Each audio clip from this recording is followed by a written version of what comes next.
is Jeremiah Wright. Damn, they got Jeremiah Wright with the pick. They went offensive guard with the pick. That's okay. We still can bounce back. That's all right. They got Jeremiah Wright with the pick, so we can still bounce back. This is a guy they actually scouted. Like I talked to y'all guys, they love Jeremiah Wright. This guy is going to be going at the salad. Okay, so the Saints got an offensive lineman now, fam. They got the big guy, Jeremiah Wright from the University of Auburn. I was like, at some point they're going to go after somebody they actually scouted in this third round. Jeremiah Wright was a interesting selection, but let's look at Jeremiah Wright and go to the scouting report on him. This is your new pick right here, fam. Jeremiah Wright, 6'5", 331 pounds from the University of Auburn.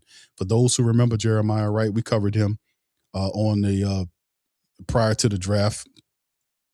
And you can see Wright is converted defensive lineman who spent the past 3 seasons at guard, wide body, interior offensive lineman with strong power base, uses heavy hands and strong initial strike as a run blocker to knock defenders off balance.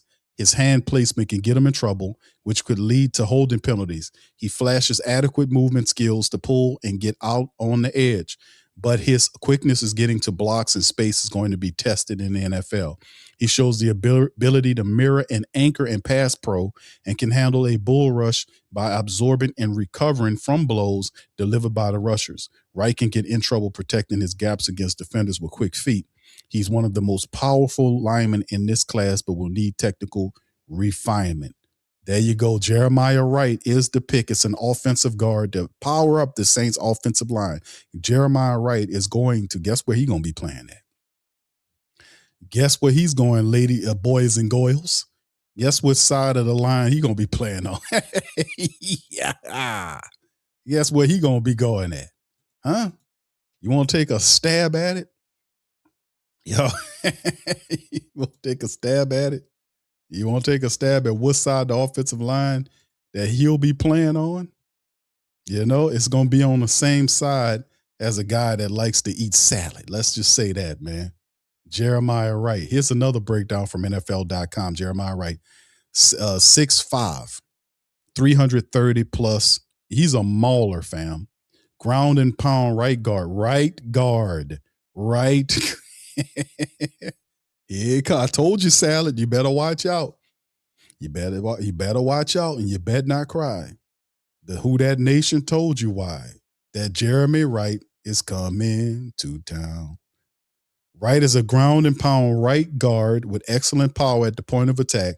There are concerns about his hand placement and pass pro, though he has the power, size to go head to head in the NFL gap and power concepts. Playing with a nasty finisher's demeanor. Got a mean streak in him.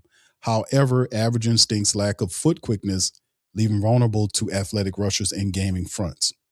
He's a limited athlete with inconsistencies that might not be correctable, but he's tough, strong, and has pro-ready traits that should make him a day 3 pick. Now, they're a little bit more critical of Jeremiah Wright because I've scouted Jeremiah Wright. He actually does move. He ain't the quickest man in the world. But when he put his hands on those deep, you ain't going nowhere but to the ground. Guy, this is your new draft pick right here, Bryce. 6'3", 200-pound wide receiver from the University of North Dakota State, the Bisons. Last year, 51 catches, 1,000 yards, 8 touchdowns. He averaged 21.2 yards. Wow. The Saints got another wide receiver. I knew they all about that curveballing, man. They all about that curveball. All about a curveball, man. These people went back to offense. They went back to offense, man. Oh, wow. Saints got it. Here it is. Let me give y'all the scouting report on this gentleman.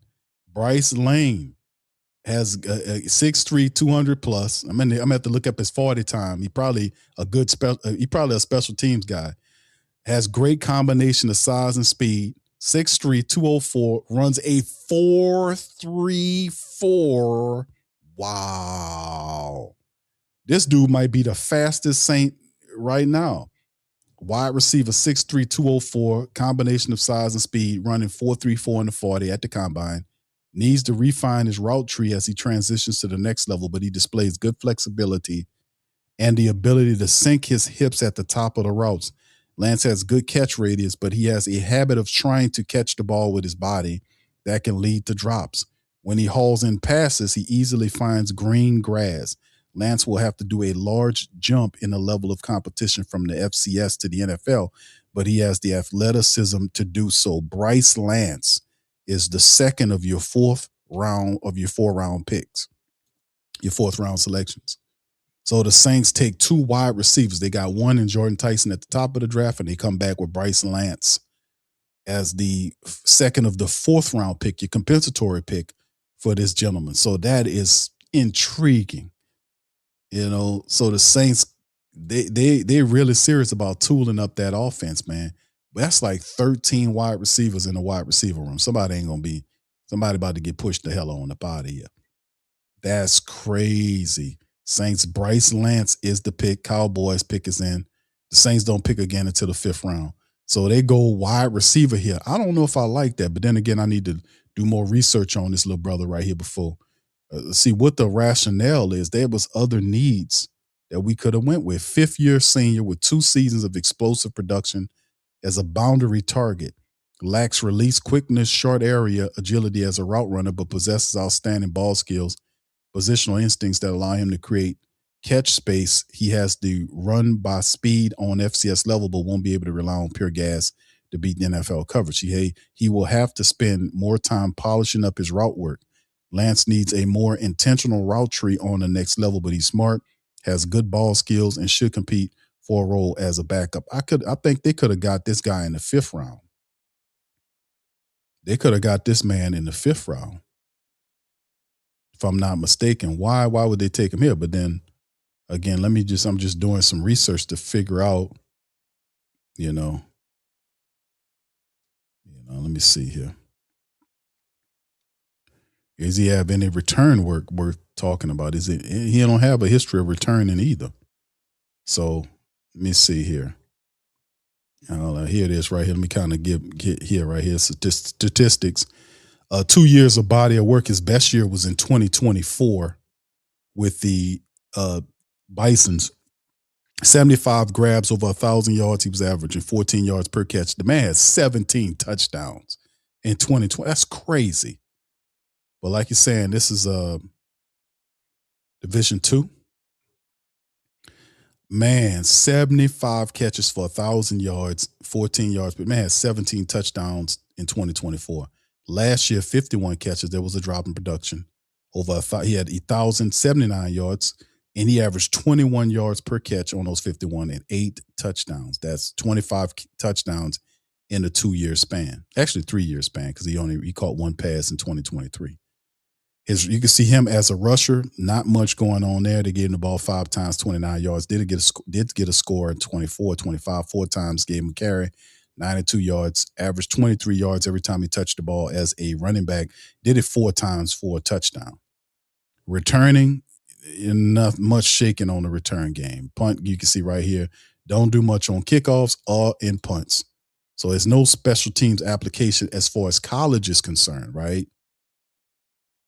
As far as college is concerned. We got 3 picks remaining right now. This is the Saints draft as it stands. Jordan Tyson, wide receiver, pick number 8 in the 1st round. 2nd round, Christian Miller, run stuffer for the black and gold to stuff up the middle. Oscar Delp is the 3rd tight end behind Juwan Johnson and Noah Fant for the Saints, running 3 tight end sets. They get an offensive lineman at the right guard position to deal with the salad.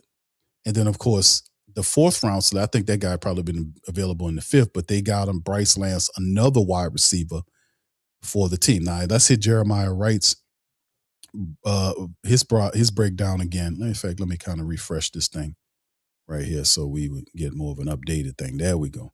So you see Jordan Tyson. So we kind of looking at the draft as it stands. And this is Wright, converted defensive lineman who spent the past 3 seasons at guard as a wide body offensive lineman with strong power base. Wright uses heavy hands, strong initial strike as a run blocker to knock defenders off balance. His hand placement can get him in trouble, which could lead to holding penalties. He flashes adequate movement with skills to pull and get out on the edge, but his quickness in getting to blocks in space is going to be tested in the NFL. He shows the ability to mirror and anchor in pass pro and can handle a bull rush by absorbing and recovering from blows delivered by his rushers. Now, Wright can get in trouble protecting his gap against defenders with a quick get off. He's one of the most powerful offensive linemen in the class, but we need technical refinement. And of course, it's going to be interesting to see, how this works. And people love this pick because it provides competition for Cesar Ruiz, who some perceive as the weak link of the Saints offensive line. So we got some competition there.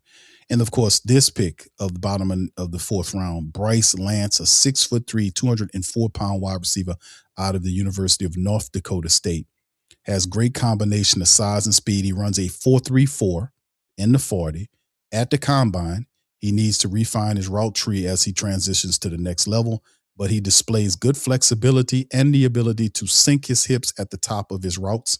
Lance has good catch radius, but he has a habit of trying to catch the ball with his body, and that can lead to drops. When he hauls in passes, he easily finds green grass. Lance will have to make a large jump in the next level of competition from the FCS to the NFL, but he has the athleticism to do so, according to Scouts Inc. So these are the last two selections that the Saints currently have. And Bryce is a fourth-round selection, which means, guess what, fam? He's going to be a player in the wide receiver room. He's not going to be one of these guys buried down the depth chart somewhere. You don't take a wide receiver in the fourth round and bury him on the depth chart. He will be a player in your wide receiver room. We got a trade here, fam. The Saints made a trade. Hold on, we got a trade here. Just happened 2 minutes ago. Hold on here. We got breaking news here, family.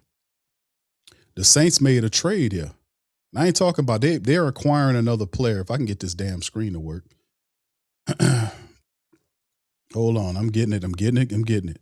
The Saints are trading for Raiders first round edge rusher Tyrie Wilson. This is brand new spanking, fam. The Saints, I know they made a trade. Look, this is what we got going on. The Saints, this is Ian Rappaport just minutes ago. The Saints are trading for former Raiders first round edge rusher Tyrie Wilson. Per me and Mike Garafolo, a new high ceiling edge in New Orleans. So there you go. That's then that Cam Jordan stuff. Show y'all this, man. This is fresh happening right now. The Raiders trade up to 150 and send number 219 and defensive end Tyrie Wilson to the New Orleans Saints. This is a trade alert. Just happened. The Saints made a trade. For the third time on day 3, the Raiders traded up in exchange for the number 150 pick from the Saints. The Raiders traded their number 219 pick and defensive end Tyrie Wilson to the New Orleans Saints. This is the trade right here. So it's just a pick for a player. A 150 for the Raiders, Tyrie Wilson. A 150. So the Saints still have their 6 and 7 round picks. So that's the trade right here. So they gave up the 5th rounder. Both their 5th rounders. Let me get this straight. Is that? I hope they didn't give up both of them, but I'm trying to make sense of it, fam. But yeah, this is fresh off the bat right here, man. And let me see if I can pull up something on Tyrie Wilson, but this is the trade. Saints send trade up to 150. Raiders trade up to 150 and send 219 and defensive end Tyrie Wilson to the Saints. So I'm trying to let me get a fresh look at this as well. And let me pull up something on Tyrie Wilson as well to get some information about him. Very interesting for the New Orleans Saints here, man. It's showing as I refresh, the Saints still have possession of their 172, fam. So they just gave up 1 5th round selection, which was that $150 pick to the Raiders. They still have possession of picks 172. So it was just a 1 pick move. The 150 is all they gave up. They still have the 2nd 5th round pick at 172. They still have, their pick in the 6th round, which is 190. So all they did was exchange the 150 for Tyrie. That's all they did. One pick for one player. They ain't give up 2 of them. I was like, man, you better not have gave up 2 5th rounders for this guy. So they still can address another position, but they got an edge rush position taken care of. So, all right, here it is. Tyrie Wilson. This is the newest Saint, fam. The newest Saint player. Y'all feel in the chat. Let me know, man, how y'all feel about this. Some movement going on with the Saints. Tyrie Wilson, 6'5", 263. He was a first-round draft pick back in 2023 from Texas Tech, right? Last year, 25 solo tackles. He had 4 sacks, and we're looking at his span of time with the Raiders. 17 games in 2023. He had 3.5 sacks on 29 total tackles, 1 forced fumble. 2024, 16 games, 27 total tackles, 4.5 sacks, 1 forced fumble. And 2025, 17 games, 35 total tackles, 4 sacks, 1 forced fumble. So let's see, forced fumble. He has 1, 1, and 2. So he has 12 sacks in his 3-year or 4-year career, 4 forced fumbles. So there you go. Tyrie, 6'5", 263-pound defensive lineman. The Saints gave up just a 5th round pick to get this veteran here.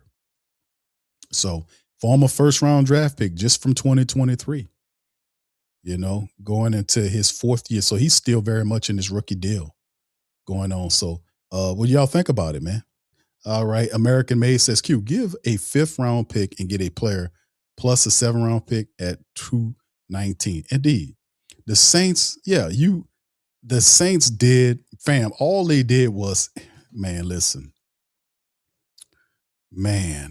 all they did was answer a need, because getting Tyrie Wilson, he's better than any guy you would have drafted in the 5th round anyway, right?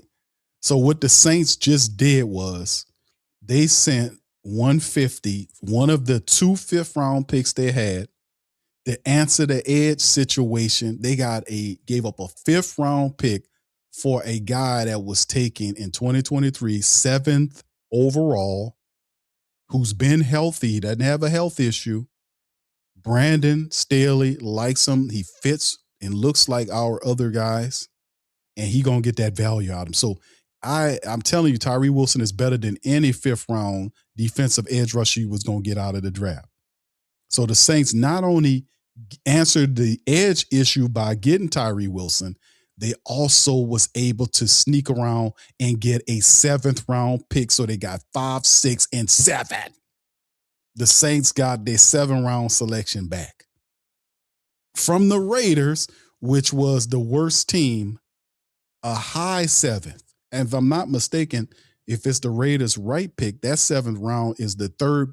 That's a 3rd pick in the top of the 7th round. So it's not one of them way to the back of the back to the back to the backs. You get what I'm saying? The Saints answered the edge issue and then got a 7th round pick to go 5, 6, and 7. Come on, Saints. Look, clap it up for the Saints. Come on. Thank you, American Made. And the Saints made a way. I'm telling you, man, that was actually pretty slick the Saints did there. Think about it. Tyrie Wilson is better than any 5th round guy you're going to get. He has not been healthy, got 12 sacks, and he's been in a subpar defensive system. Staley will use him correctly. Not only do you get the answer at the edge, it's better than in the 5th rounder, but you get a 7th round a pick to go along with it. Now you got 3 picks remaining. 5, 5th round, 6th round, and 7th round. At the top of the 7th round, pick number 3 on top of the 7th. Come on, Saints. Tasha says, we expect you not to get the names right, Q.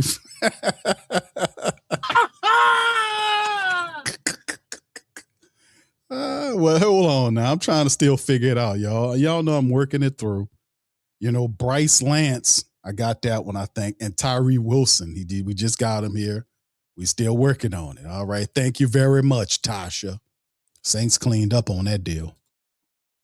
Now let me see if I can go and find as we get close. The pick is in. The Saints already made the pick here. Hold on here.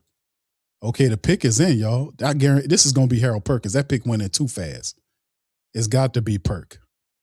Come on, Slick Mick and the GMs. Let's get it. It's gotta be Perkins. The pick is in. Oh man, it's Lorenzo Styles. Come on. I ain't mad at the pick though, but Lorenzo Styles from Ohio State is the pick. Come on. What's up, man? Oh man. But anyway, shout out to Lorenzo Styles. This is the Saints 5th round pick right here. I don't know what's going on with the Harold Perkins move, man. I don't know what's going on, but Lorenzo Styles is the pick. We get our defensive back, 6'1", 200 pounds. I mentioned it before. From Ohio State. He's listed as a safety prospect, so the Saints get him in here. Another Ohio State Buckeye joins the team. Last year, he had 30 total tackles, 18 solos. He did not have a sack or an interception in any of the 3 years that he played at Ohio State. So we get Lorenzo Styles onto the team. So Lorenzo Styles, we get our defensive back for the New Orleans Saints, and it's going to be Lorenzo Styles, fam. So Perkins was sitting right there. The Saints say, I think we like Lorenzo a little bit better. Here's the NFL breakdown on him. 6 feet, good size for him, dude. 195. Styles has made improvements during his transition from receiver to defensive back over the last 3 seasons. However, tight hips and a lack of route recognition are double whammies that slow his departure and limits his ball production in man coverage. He appears alert and responsive from short zone and plays with good leverage, which could be something to build on. Styles needs to become a bigger factor in run support, though. His cover talent on special teams could buy him some time, but making the practice squad might be the most reasonable goal at this junction. I think this is an important part of the scouting report that could indicate why, something like this was done. His cover talent on special teams. At this point, the Saints looking at kind of moving around and doing some positive stuff here in terms of having it. But Lorenzo Styles is the bet for the black and gold. They end up with a defensive back. It's not the one that we thought. I did mention him, but yeah, there you go. And then also, fam, I know a lot of family members like myself wanted to get Harold Perkins, but the reality is Lorenzo Styles is some positives to him drafting him outside of him having good speed, 6'1", 195. He began his career as a wide receiver at Notre Dame before transferring to Ohio State and transitioning to defense. The dude has a 4.27 40-yard dash, which, oh my goodness, this is speed extraordinaire. This dude could be the fastest guy on the team. 4.27 in the 40. Second fastest overall time at the combine. At safety, he still is a raw player who struggles to make open field tackles and lacks some coverage quality. Styles has good ball skills to make plays on the ball when in position. He makes up what he lacks with exceptional closing speed. Styles is a willing player in run support. He has the athletic tools to immediately contribute on special teams. There you go, fam. 2 different scouting reports saying the same thing about this is a special teams contributor. Buying him some time and continued development at safety. Scouts Inc. 4.27 in the 40. That is insane, man. 4.27. Wow. But we get a defensive player, man, and Lorenzo Styles, man. Let's see what it is. It might be an offensive. It might be Matt Galbin. It could be our guy. I don't know if it'll be. Yeah, and like Coach Davis said, it's Barion Brown. They took an LSU guy, but it's Barion Brown. The Saints took LSU wide receiver Barion Brown with a pick. We thought they was going to go with your boy, but they went somewhere else. Coach Dave, you might be on something, sir. All right, Barion Brown, the LSU wide receiver, is the pick for the Saints. Another wide receiver. That's right, 3 wide receivers for the New Orleans Saints, baby. How about that? And Barion Brown, 5'11", 185. This is a guy that would play with the Tigers, stretching fields. 53 catches, 532 yards, 1 touchdown, and 2 10-yard catch average. Definitely a special teams guy, man. in a return game. The Saints went and they just messing with us.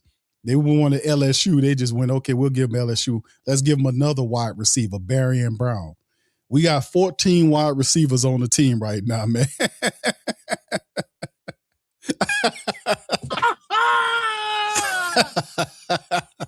Barion Brown is the call. Now, look, this guy has been very productive over the last 4 years. Don't disrespect Barion Brown, man. This is a dude that got great speed, that can stretch the field, can catch the ball, and he is an asset. Like I said, the Saints are loading up with wide receivers to stretch the field. His statistics, you're seeing it in 2024, 29 catches, average 12.4 yards, 3 touchdowns. In 2023, 43 catches, 539 on the yards, 12.5 yard catch average, 4 touchdowns. And then 2022, 50 catches, 628, 1246 for young Barion Brown. So altogether, he came from UK, from the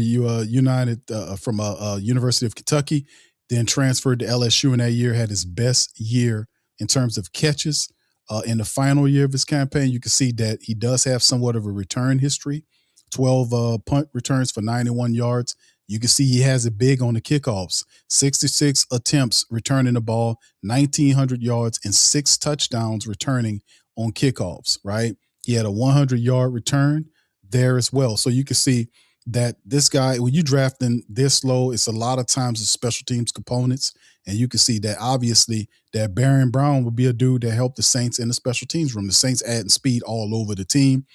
I'm kind of disappointed with Harold Perkins, but at the same time, I'm glad we still got an LSU guy in Barion Brown. This is the 3rd Saints wide receiver that we have taken in this draft. Anyway, let's look at it, man. Here go the draft right here. See for yourself, right? In the 5th round picks, we seen it. Barion Brown is the charge right there. 5'11", 177 from LSU last year.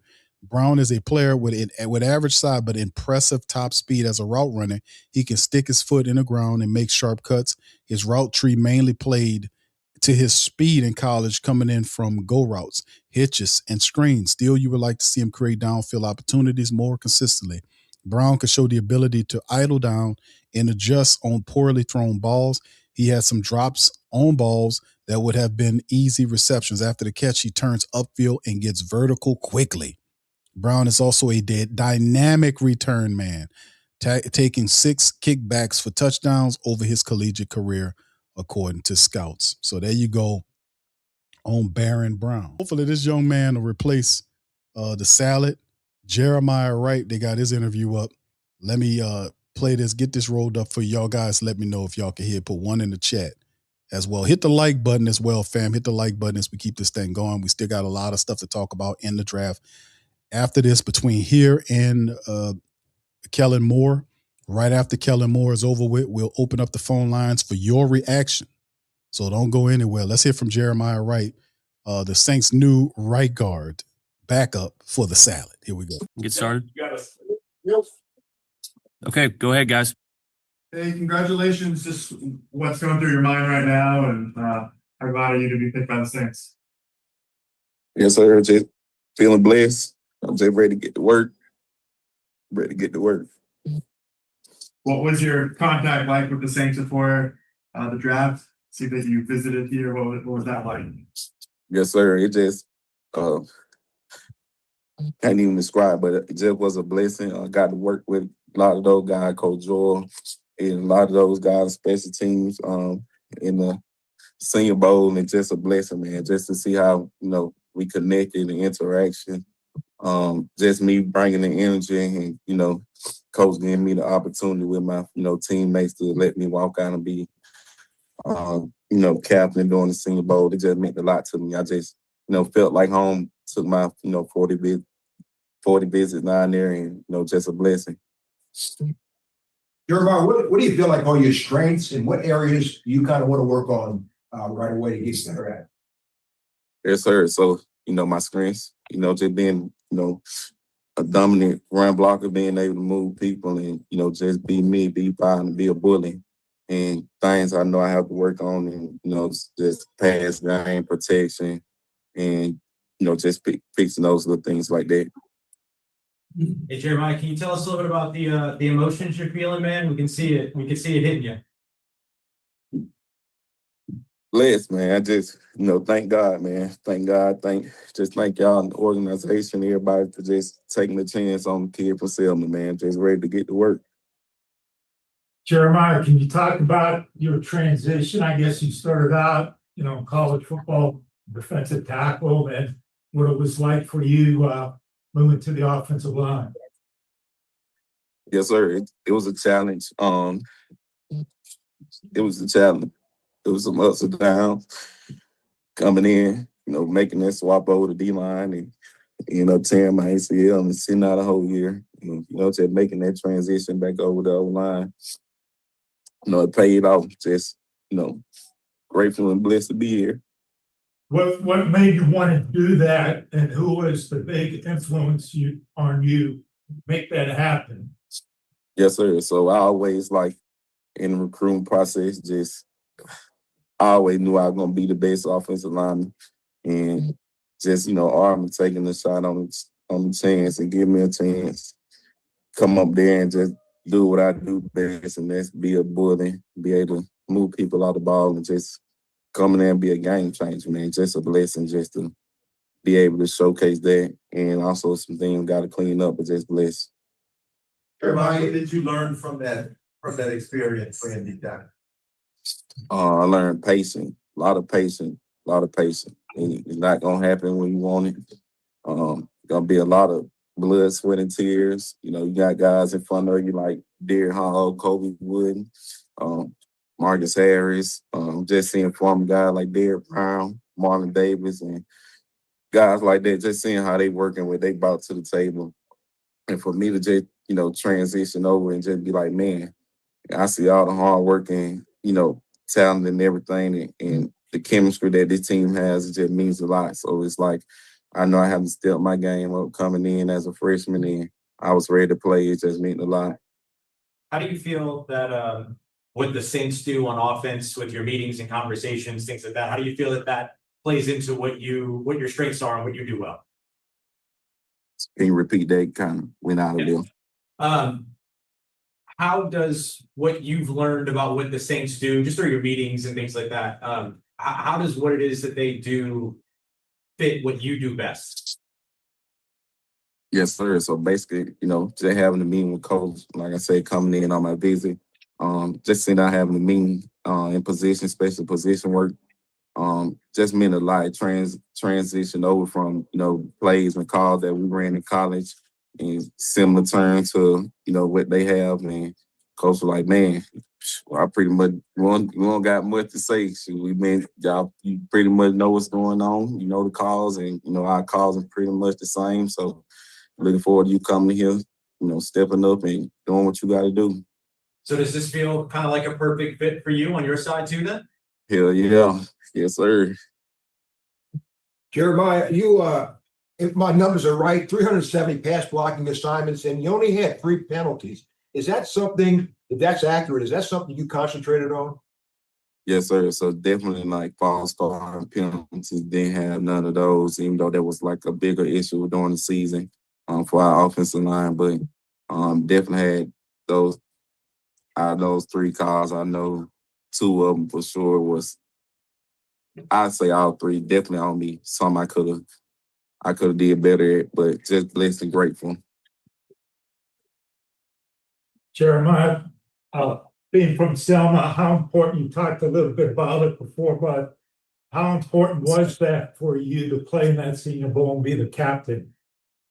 It was very important. So I don't know if my screen went out. Yeah, it was very important, especially, like I say, being the captain, my teammates voted on me, coaches voted on me, just go out there, especially being from Alabama, and go out there and be a captain and lead. That's something that I bring to the table and bring to the game. And, that's what I'm looking forward to, bring to the Saints, baby. Where are you today, Jeremiah? In Selma, Alabama. No, I'm saying. Did you grow up a Saints fan? Kind of, I really wasn't a fan of nobody. I just watched whoever had big O-linemen, and I just knew one day it could be me. And here I am today. Was there a big old lineman that you kind of modeled your style after that you liked? I liked it, Trent Williams. He just to be his size and that big and athletic and moving, and he talk trash and he back it up, and that's kind of similar to me. Like you gonna get the best out of me. I'm coming and learn my plays and everything, but I'm definitely I love to talk. Love to talk. Sorry if you were asked this already, but you talked about kind of Trent Williams and the size that you bring to the game. What do you think that your build maybe brings with you playing on the interior in particular as opposed to out on the edge? Yes, sir. So for me, I always, since I started playing football in 6th grade, I already knew, like, I started playing tight end at first for like a day. Then I moved over to tackle and kind of went both ways from there. But definitely transitioned over to just me, just being dominant, being a bully, being aggressive.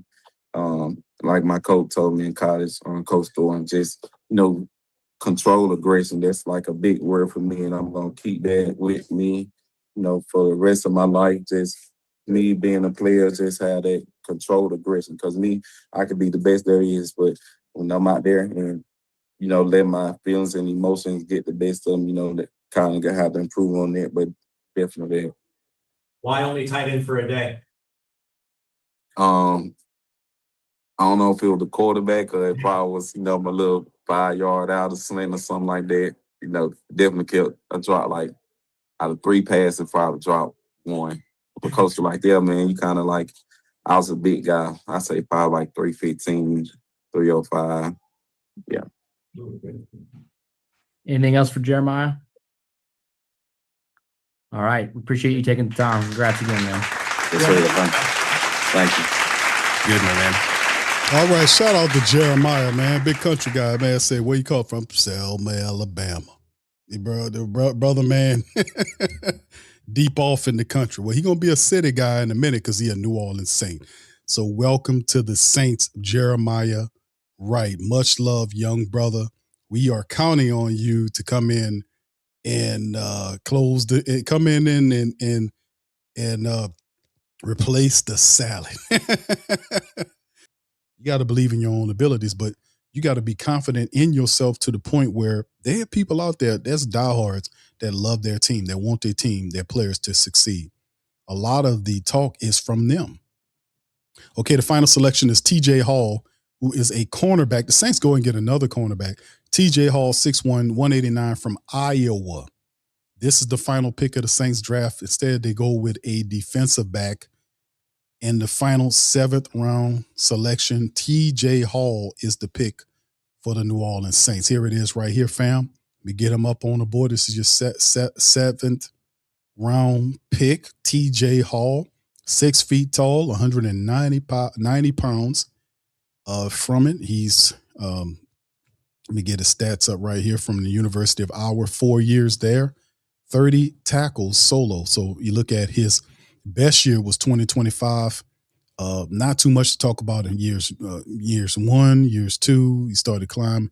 In the year 2024, 19 total tackles, no sacks, 1 pick in 2024, and then 2025. He had 47 total tackles.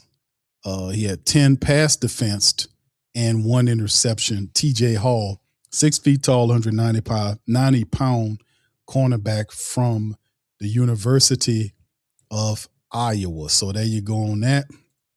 Let me give you the game here. We're going to bounce to this and here and give you that right here. It's TJ Hall. Started 11 games in 25, leading the team in pass breakups. Top speed is not great. He's at 4.59 in the 40.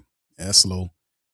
Which will be his biggest test at the next level. However, this is probably a special teams guy. He makes it up with scrappy mentality at cornerback or nickelback. Hall can have some trouble getting out of the breaks at times, but he displays consistent route identification and good eye control in zone coverage. At the catch point, he does a good job competing and contesting the catch. Right? So there you go on now. And the Saints do that. This is, like I said, they got this trade via them. The team's decision makers should have their eyes focus on wide receiver, and this is the need analysis right here they're talking about for the player. But the bottom line is the Saints pick up Hall, and this is I think this is their NFL Network's breakdown of TJ Hall. Low cut cornerback, fast feet, good balance, highly competitive spirit, love stand as tight to the route as possible, supports the run and ideal aggression. He has adequate. He has. Hold on just a second. Hold on just for a second, Lo. Give me just a second, my brother. All right, so Hall love stand as tight to the route as possible, supports the run with ideal aggression, has adequate pass strength, and is solid matching releases, hugging man routes, and quickly closing to tackle from zone. Though he plays fast, he lacks long speed, and receivers can separate from him on vertical routes. He's twitchy to close, but is more of a responder than an anticipator, limiting his on-ball production. Hall's toughness against the run helps his cause, as he's likely a day 3 pick at the nickelback position. So TJ Hall is who the Saints have, man, and that completes your draft right there, fam. But anyway, man, listen, man, let me keep this thing moving and grooving, fam. Listen, I got Lorenzo Styles Jr., the fantastic 4.27 cornerback. Let's hear from his interview. Y'all hold on, let me get this together here. Hold on just a second, fam. All right, here we go. The 4.2, and it was reported that you weren't fully healthy when you did that. What do you actually run? I probably could have ran a little bit faster, but that's what I have for that day. So I don't know, maybe a little bit faster. Do humans run faster than 4.2, or like? You said, did I what? Can people actually run faster than 4.2? What are we talking about here? Like, what's not that? I probably could have ran low 4.2. The thing that got me was the jump, just because I had to jump with my left arm instead of my right, so that was a little bit different. So I feel like I jumped a higher there for sure, but I don't know, man. How is your shoulder now, and what's kind of the rehab process like for you? Yeah, I have a great team at Ohio State that's been taking care of me this whole draft process. Shout out Adam Stewart, and then Ryan Rock was my surgeon. So on track, I'm excited I'm gonna be ready to go. There's a lot of different timelines that are kind of floating around. What's a timeline that you're expecting right now that you're working with? I'm gonna go in, still be working with the team. It's gonna be really, really up to them. I'm gonna be ready for when it's time for camp, when it's time to compete, when jobs and stuff are on the line, and I gotta show it's time to really play. That's why I'm gonna be ready to go. So your expectation is to be ready for training camp, is that what you said? Yes, sir. How did you accept the news that you were going from wide receiver to safety? I mean, was that something good? And how did that help you as a safety? Yes, sir. I feel like being able to understand route concepts. I used to run those route concepts, how I wanted to attack a defense, how I wanted to attack DBs. So I feel like my football acumen just increased, especially working here with, the defensive side ball with Matt Patricia, Tim Wall, and Matt Guerreri.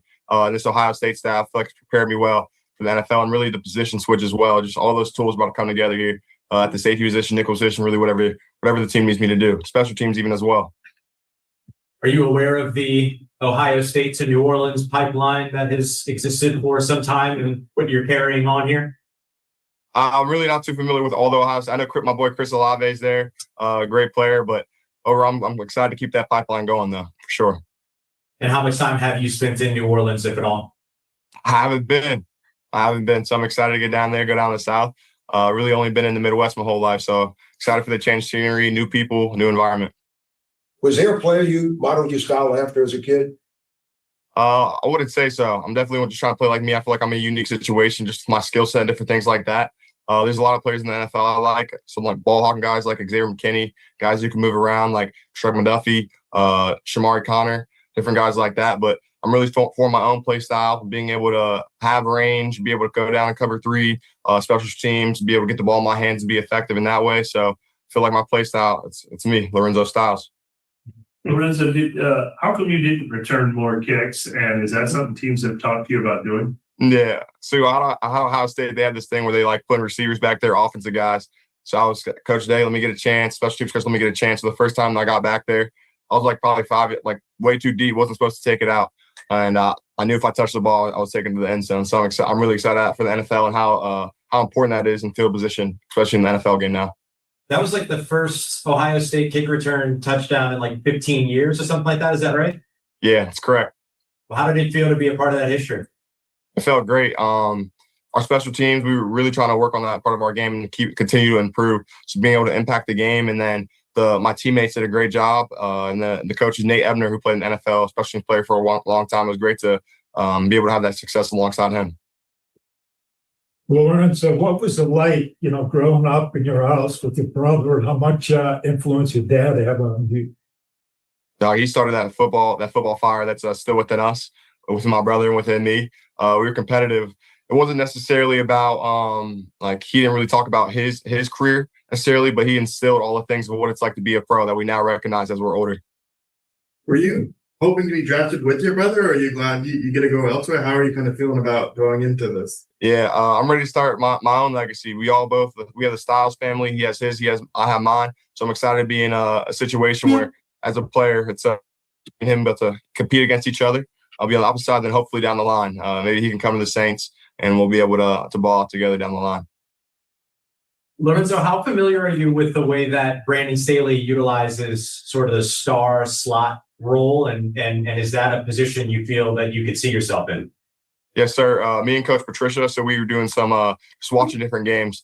So I watch Coach a lot, and I feel like I'm going to be being able to be versatile in the defense, being able to run different two high structures, play the deep half, play the post when we rotate to three. I'm excited. I got a lot to learn, but I'm excited. How do you feel about potentially rushing the passer? You're going to see the 4-2 show up there. Have a good disguise. They won't be able to see me coming. So I feel like it's going to be another element to help the defense out. Lorenzo, you graduated with your father. It says here, what was that day like for you? No, that meant a lot. So my dad went back. He's actually, so to coach in college football, you have to have your degree. And that's something he wanted to do for a long time. So being able to see him, and it was funny. He took school so serious. He was a dude, high GPA, all A's type of guy. But being able to graduate with him, being able to see him coaching, he's coaching at Bowling Green now along his former teammate, Eddie George. It's how far the whole families came, and everyone's chasing their dreams. So it's great for all of everything we've been praying and manifesting come to fruition. Coming from a football family the way that you do, how would you describe your work ethic away from the football field? I love football. It's my life. Being a professional, I feel like I'm excited to spend 13, 14 hours in the facility. I'm excited to keep getting better every single year. I love attacking the game. I love it. There's nothing else I want to be doing.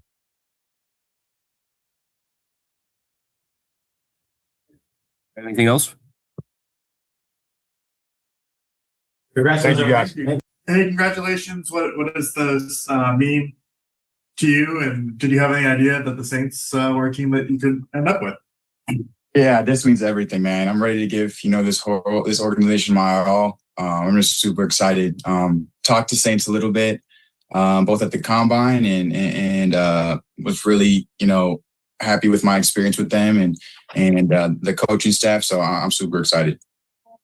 Bryce, you obviously already have a brother who's been through the process. What can you tell you about it? Yeah, honestly, about this whole process, he just told me to be myself. He knows I'm a hard worker, a good person, a genuine dude. So he just, let me know that God's gonna handle the rest, and I just gotta do me. What is it about the North Dakota State program that produces so many of you NFL guys? Yeah, we've been in FCS all these years, but I really don't think you can compare us to average FCS program. We hold ourselves to a really high standard. The standard is a national championship. I don't care what level that is. That's a hard thing to do. So, like I said, we hold ourselves to a really hard standard, and we pride ourselves on doing the hard work and all the little things to achieve a championship. Bryce, hey guys, hang on one second. Bryce, is your screen rotation on lock? Yes. There we go. Let's just try to rotate it again real quick before we keep going. Sorry, guys.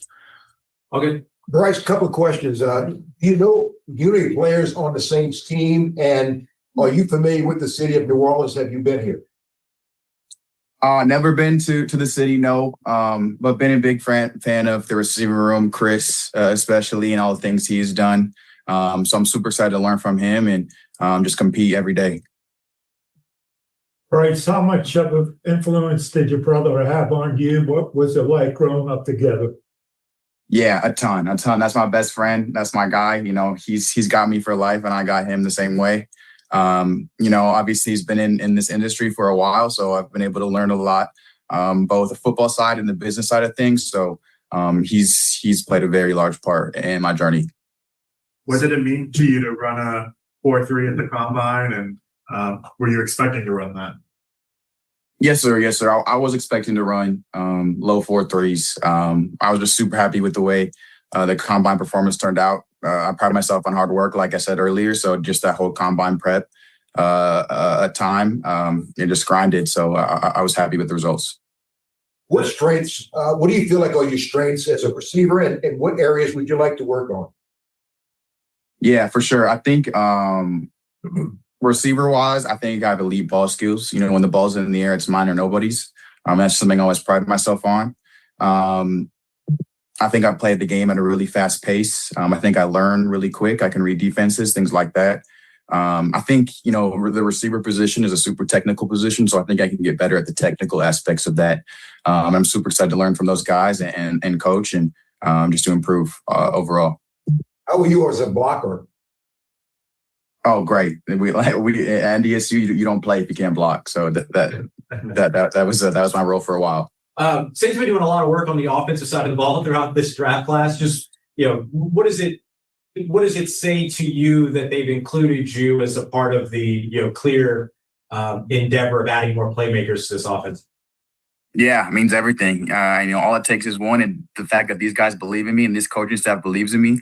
I'm ready to earn that trust and earn that belief, honestly, with both the coaching staff and my teammates as well. Like I said, the goal is championships, and that's what I'm bringing. My desire to win championships to this organization. There aren't a lot of domes in college, but the Fargo Dome is kind of unique. Does that help at all? Just being familiar with a dome setting, and you're playing the Superdome now?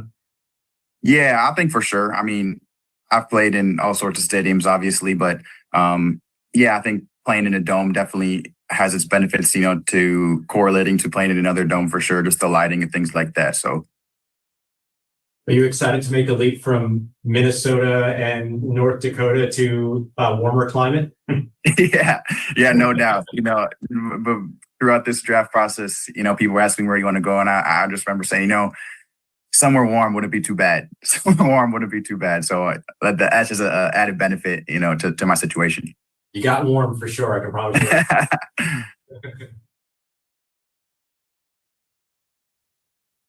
Anything else for Bryce? Thanks, congrats, Bryce. Shout out to Bryce. Thank you, guys. Bryce. Shout out to Y'all this are open. So But especially to be coming to the Saints. Man, more than thankful for the opportunity, and man, I just can't wait to go down there and put in some work with my boys, man. Ain't too far from Baton Rouge, man. I'm just an hour, so let's do it, man. Can't wait. How much contact did you have with the Saints leading up to this? How much did you know they had an interest in you? Man, I feel like with all the coaches and GMs, man, I built a great relationship, man. I kind of always had it in the back of my head that I was going there. This is the only hat that my parents bought today, which is crazy. And, man, just love the facility and just love the connections that I made with them boys. And, man, I just can't ready to go to work, man.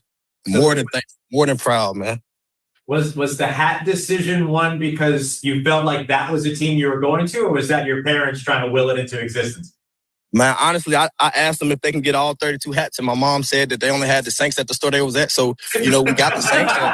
But, hey, man, dream come true right now. Worked out. Where are you right now? Where are you right now? I'm in Nashville in my backyard, man. The house is too crazy right now, so had to come outside, get some air, breathe a little bit, and be thankful. Thank God, man. Let's go. Hey, Barry, people think of you as a fast guy, but you're more. Tell us why you are a good wide receiver. Because I can do anything you want me to do, coach. If you want me to go in there and block, I'll go in there and block, get a screen pass. Let's do it. I'll run through somebody, burn at somebody. Just whatever you need to do as a receiver, man, I'm here to do it, and I'm doing it with a smile on my face. A great teammate at the end of the day, and just a guy that's always going to bring the energy and the vibes to practice and games, man. Let's do it. Barry, were you a big fan of Rashid Shaheed and those shoes you'd like to fill? Man, of course, man. He's a great return, and man, just looking to, do what I need to do, man. Let's do it. Hey, I'm Barion, sorry, y'all. I'm sorry. I'm sorry. Enjoy it. Enjoy it. Hey, Barion, are you a little surprised that Garrett Nussmeier hasn't heard his name called yet?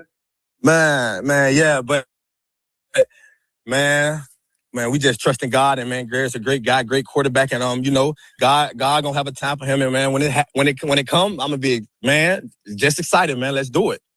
Let's do it. Barion, have you spent time thinking about the kick return at the NFL level is a little different, and how you handle that, how that you would approach that with your game? Mm-hmm.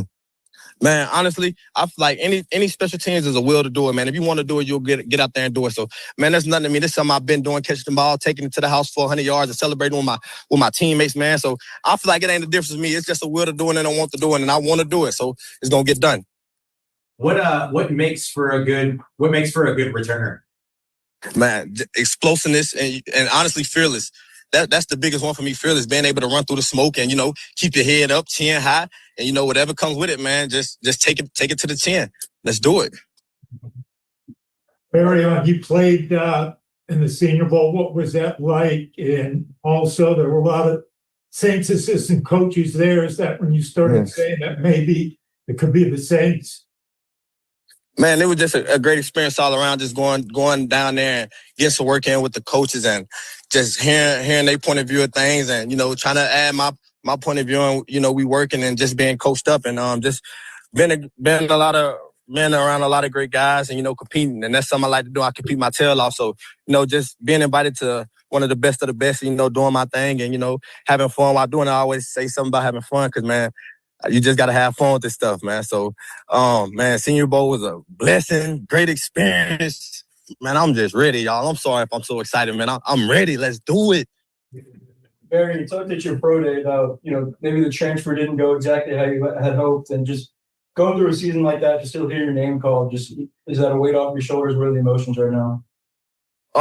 Yes, sir. And that's just a testimony that's, man, it's gonna be sunlight and it's gonna be dark days, and regardless of how you may feel about it, that's life, and life's gonna keep going. So just being able to keep my best foot forward and attacking each and every day like it's my last, and just out there having fun and enjoying it again, man. I wouldn't do it again for the world, bro. Love them boys, man. Love them. What do you think of all these offensive weapons the Saints have come up with the last few days? Man, let's do it. I'm ready to work, man. I'm ready to work. Let's do it. Come on.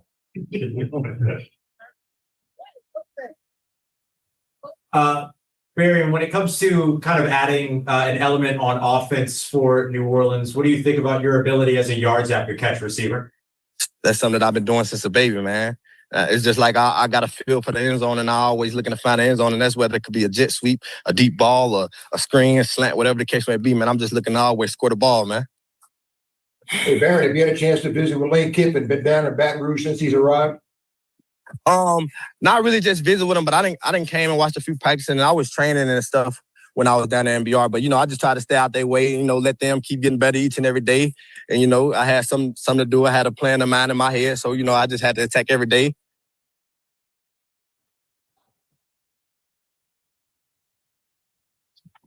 Thanks so much. Congratulations. Thanks, Barry. Congrats. Thanks, Barry. Right, love that, man. These young guys, man. Don't you love that intensity? The energy from this young fella, Barion Brown, man. He just like he ready to put a helmet on and go and kick return right now for you. Love that, man. Shout out to our young players, man. They in effect. Y'all guys, how y'all feel about some of our young guys we picking up? We drafted an LSU player, so there shouldn't be any questions. That's right. Damn it. You asked me about that LSU stuff. I don't play that stuff, Back in the trade for Tyrie Wilson, trading down. Well, do you guys? Oh, come on. The slick Mick in a good mood, man. Yeah. Was this a mission pre-draft, the emphasis on getting offensive weapons? Did you expect before we started to walk away with 4 guys? I don't know that we expected 4, but look, we wanted to add in that area. We wanted to add speed to our team, which we did. I think, one thing. I think we make it sound old and tired, man. If we want to go that route. So look, I think there was a little something for everyone: offense, defense, and special teams, and I think that's a good thing for us. What do you like about Jeremiah Wright? Yeah, big people mover. Yeah, just right there. He's gonna come in and immediately add size and power to our offensive line, and we'll see how he develops. One thing that caught my eye in this last day was, and really the whole thing, is how emotional and passionate a lot of these guys were. I know you guys could feel that on those Zoom calls afterwards, and we certainly felt it on the calls when we talked to the guys to tell them that they were going to become New Orleans Saints, and that was really cool. Was there anything with the top 7 picks that surprised you or changed up the order or anything that unexpected? I would say that the 7 probably went about what we expected, not necessarily to whom we expected. Yeah, so there was a little bit of a shuffle there, just not amongst the names, just about who ended up with whom. Like, I know a year from now it's going to be the Thursday of the draft, and everyone's going to say the Saints are calling there, the team trying to move up. Was there anything abnormal with kind of? Yeah, I never made one call to move up from pick 8, which will surprise you all. I know it was reported by a couple of people, but that was completely untrue. There were similar reports about the second day. Was that a day where you were more active? Yeah, or the second? yeah, we did try to move up a little bit on the second day. Yes, I guess unsuccessfully, as noted. to clarify, the team's calling you about trying to trade down to 8. Yes. Just to clarify, I mean, was there just no interest in moving up? Was it just not a? Yeah, I didn't feel like I felt like the cost was going to be too high, and we were going to end up with a really quality player. We just liked a lot of guys in that first group, and we're going to be pretty happy with whomever we ended up, and really happy with who we ended up with. Deciding whether to draft a guy with an injury history like Jordan Tyson, what is it that makes a team comfortable with that? Is it as simple as looking at medical records and saying maybe this won't reoccur? Or how much does a player's attitude? Yeah, I think it all comes into play. All of it is, all of it comes into play. I think oftentimes you're looking for, do any of these injuries, are they causing problems right now? Are they symptomatic right now? Do they keep, are they the kinds of things that are going to keep somebody from practicing every day? Is it a situation where if it's a knee, does it swell up every day, and do you have to have a lot of rest days? What's the likelihood of a recurring injury? One of the realities of football is that there's a lot of injuries in our game, and guys, how resilient are they? So there's a lot of variables. He seemed to have a plan already to take care of his body and how he would prevent things from happening again. Obviously, sometimes you can't, but I don't know if when you talk to him. Yeah, that is a factor. That is a factor. I think that, and I would say this as, these guys are young guys for the most part, right? They're 21, 22, 23 years old. And they're just learning that, some of the things that they're doing off the field can impact, their availability. And a lot of guys don't learn that until they get to the league. And I think we're pretty sophisticated as a league. Our strength and conditioning and our performance coaches are pretty sophisticated in terms of preventing injuries and doing things that can help you stay on the field. And so we'll help him in that regard. And obviously it's important to him. And that's one of the things that you're looking for. You're looking for guys that want to be on the field all the time. They don't want to miss practice. It bothers them to be in the training room. So they're all variables that we consider. You joked about trading up. It's 2 years in a row now, so you guys made 17 picks over the last years. I mean, were there deals you would have made in the past? The value was right and stuff, but you felt like compiling picks is where this team exists right now? No, I wouldn't say it's that. I think you know, and look, we tried in a couple of cases, but weren't able to do it. And it's just the circumstances just weren't there for us to make a move that somebody else was going to agree to. What do you like about Tyrie Wilson? Yeah, look, I think, look, we liked him as a player coming out. I think more than anything, Brandon has a vision for him fitting into our defense. And it adds to, a group that we like already. So anxious to get him here, and obviously he was a high pick for the Raiders, and I'm anxious to get him here. We liked him a lot coming out, and still like him as a professional. For him as a stand-up pass rusher? Yeah, I think we've got a couple of different ideas how to use him, and we'll see what in this off season and training camp if that comes to fruition. Does that change anything with Cam Jordan, or are you still? No, I don't think so. No. Is the fifth-year option something you'll have to look at, or is that kind of already decided? Yeah.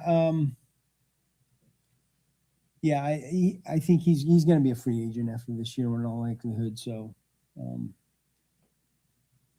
think I know exactly the rule. I got to remember what the final date was, but relative to him, but no, I think he's going to be a free agent next year. So it's a 1-year trial, and we'll see how it goes. Did you go into this draft kind of with the idea of maybe acquiring an edge through a trade, like a veteran player?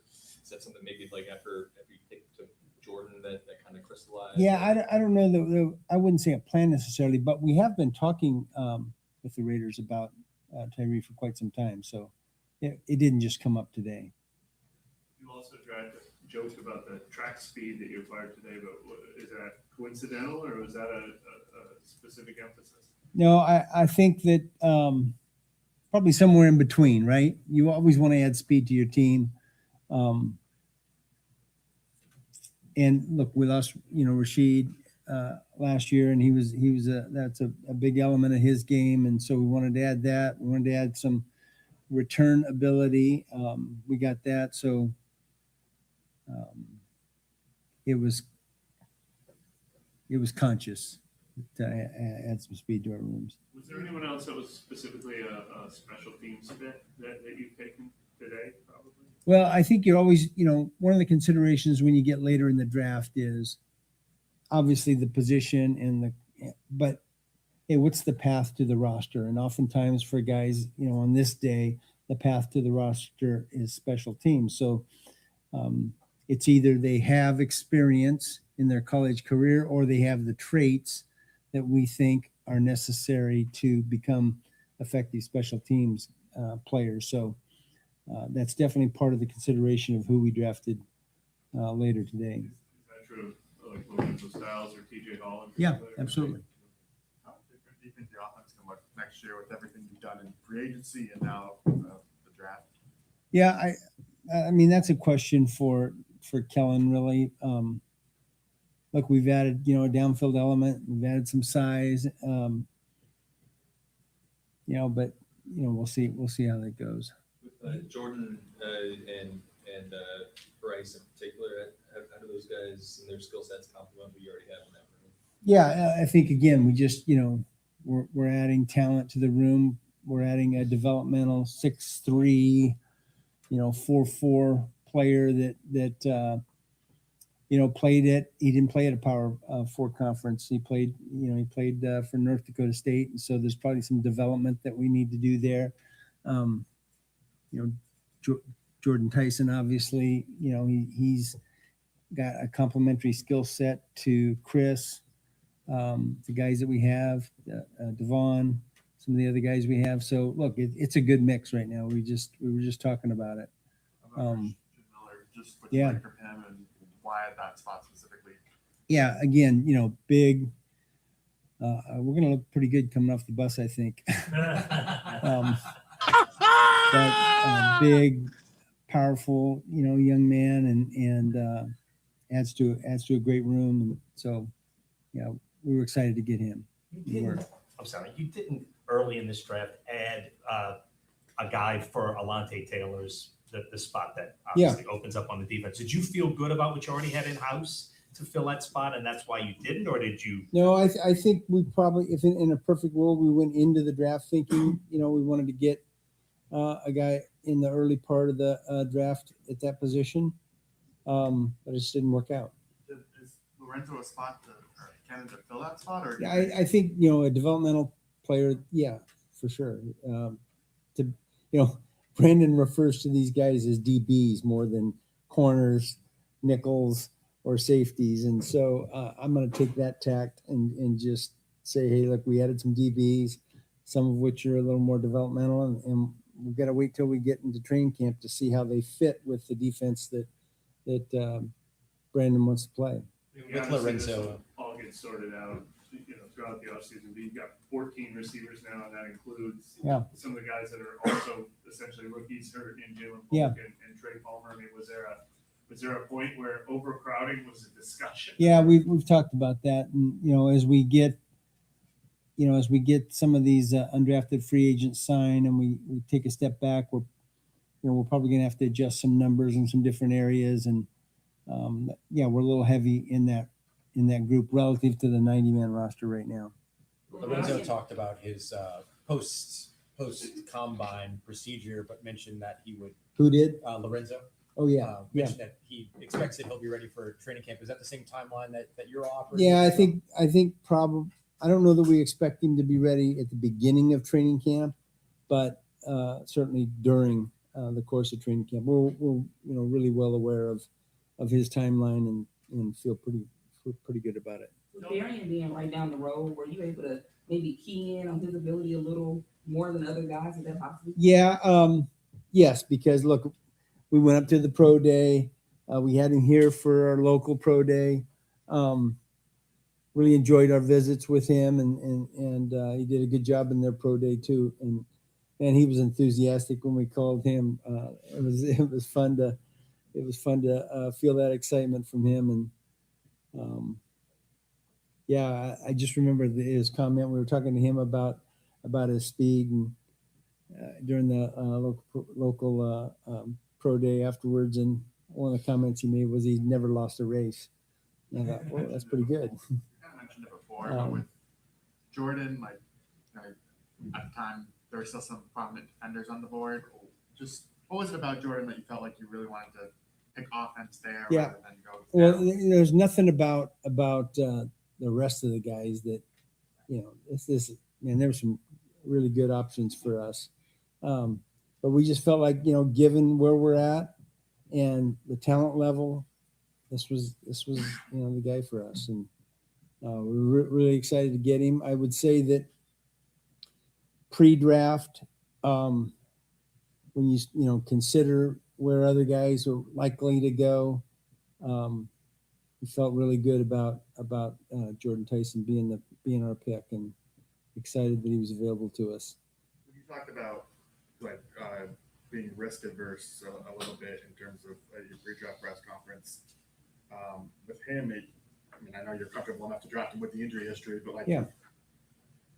was that ever I guess, do you see it as a risk at all? How do you kind of square it with that? I think when you look at all these players, there's some risk, right? And we all have a vision. We're projecting them as to what they can be in our league, and so there's risk with every guy, and some of it is more scheme fit. Some of it may be, just the physical attributes, and with him, there was, he's missed some games, but we, dove pretty deep into that history, and at the end of it, we felt comfortable. If you had to say the one thing about Jordan that set him apart for you, is there something about his skill set that you liked enough to get him at a? Yeah, I think there's a lot of things. He's fast, twitchy, tough. He stops well. He just got a lot of great skills. A lot of his catches are first downs and touchdowns. He makes tough catches. So there's just the whole package, really. And look, if you're going to be a top 10 pick in our league, you better have the whole package. And that's for every position. Coach Dillingham talked about his competitiveness. Was that Yeah. something that stood out to y'all? Yeah, absolutely. Absolutely. And you feel it when you talk with him. 4 of your top 5 draft picks were on offense, and the 2 highest paid free agents that you signed were on offense. Coming out of the season, was that we've got to invest in this offense? Like, has this been a mission since January? Yeah, I think when you go through that post-season evaluation and you start looking at, okay, here's the holes that we need to fill. Here's where we need to significantly get better, must, needs, and wants. There was just more on offense as it turned out. And so, some years it's offense and some years it's defense. So this year it was offense. Y'all got a lot taller at wide receiver since last year. Was that a active plan? Is it just kind of how it happened? A little bit, yeah. Size is good in the NFL, right? How much did Tyler's stretch last year kind of influence, what you think you could need on offense and the acquisitions you made to try and help him? Yeah, I don't know that I would say it like Tyler's influence. Every quarterback in our league, wants and needs weapons, right? They need guys to get the ball to, and hopefully they can do something special with it. And so, I don't think it's unique to Tyler, but I do think that we knew we needed to add in that area, and hopefully we have. Now that you've added 9 guys, will you be able to narrow your focus for whatever's left in the gun in free agency? Yeah, I think for yes, we'll reassess the roster in the next coming weeks, and what always happens with this is that teams add players, and there's other guys, veteran guys that may become available through trade. So we'll take a look at that along with the guys that are still free agents. Delp didn't put up like a bunch of big receiving numbers at Georgia, but can you project more there, like some kind of untapped receiving potential from what you saw on tape?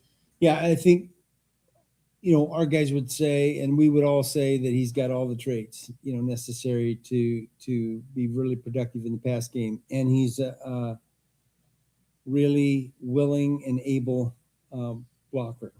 And so we felt like giving us some help as a white tight end, it would be important. And he was very resilient at Georgia. That's a tough program. Those coaches do a great job, and they're really tough on their players. And he was really resilient and stayed the whole time, and was a really good player for them. And they were really complimentary about him. So we were surprised that he was available to us.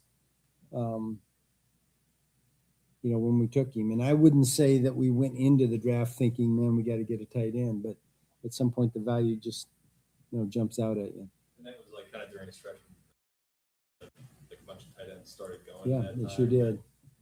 Were you kind of getting a little maybe nervous right before that? I wouldn't say nervous, but that's the area every year that the tight ends seem to go right in that window, that 3rd, 4th round window. So it wasn't a surprise. Did the pass rushers going in round 2 before you guys influence what you did at Miller's, or I guess with Miller's pick?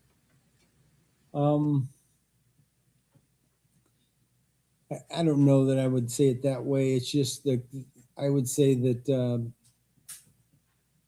the strength of this draft wasn't in big people, right? Didn't seem like there was as many as there normally is. So, that became a little bit more of a premium. But, we liked him from the beginning. He was, a highly graded guy for us, and excited to get him.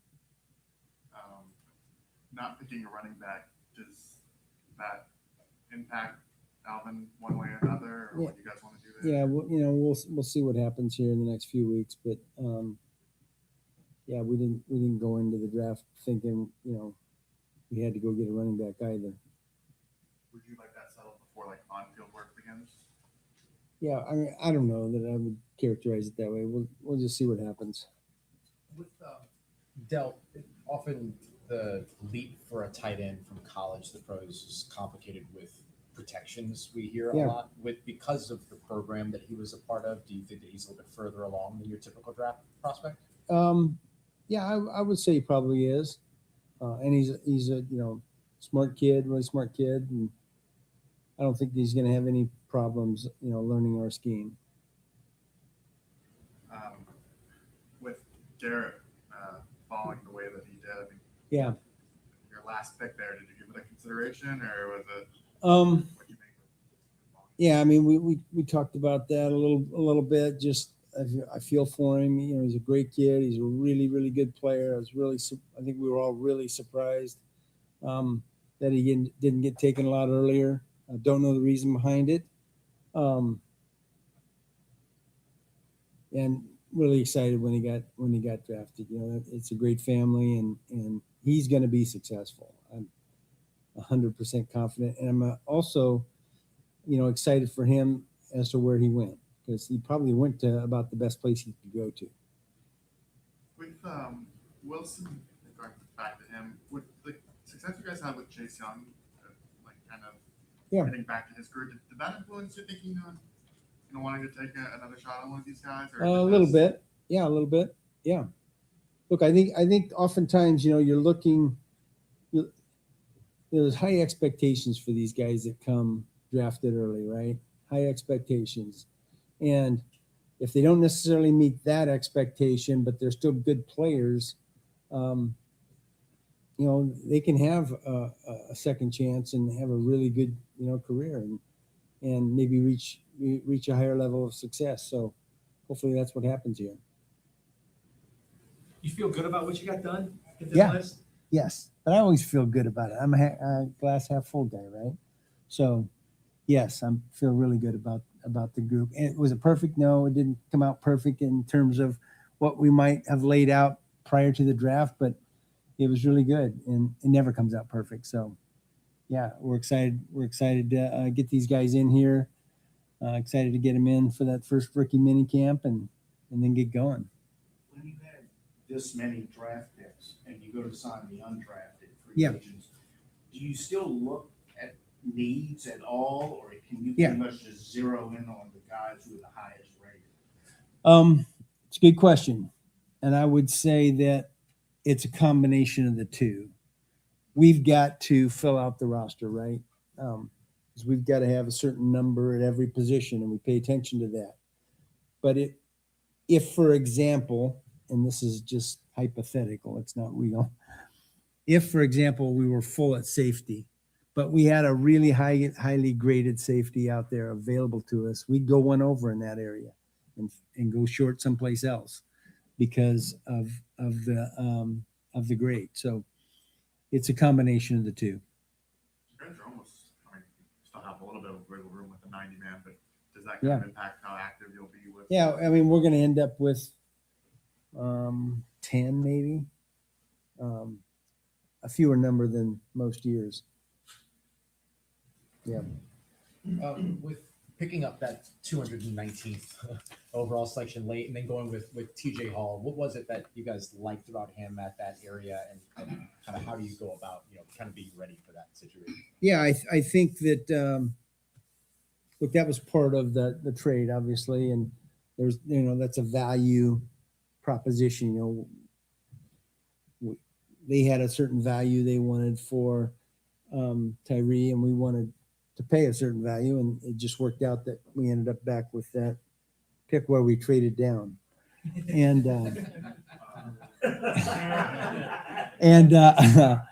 so you get that pick, and then all of a sudden, man, here's at the bottom of the 5th round and the 6th round, and man, he's still there. So it was kind of like a no-brain pick for us. Played at Iowa, played at a high level. That's a really good program. He's well coached, and it's a guy we can throw at a couple positions because we think he's a pretty versatile athlete, and we might have a swing at 3 different spots for him. You should try that again. Is Yeah. Is Jeremiah Wright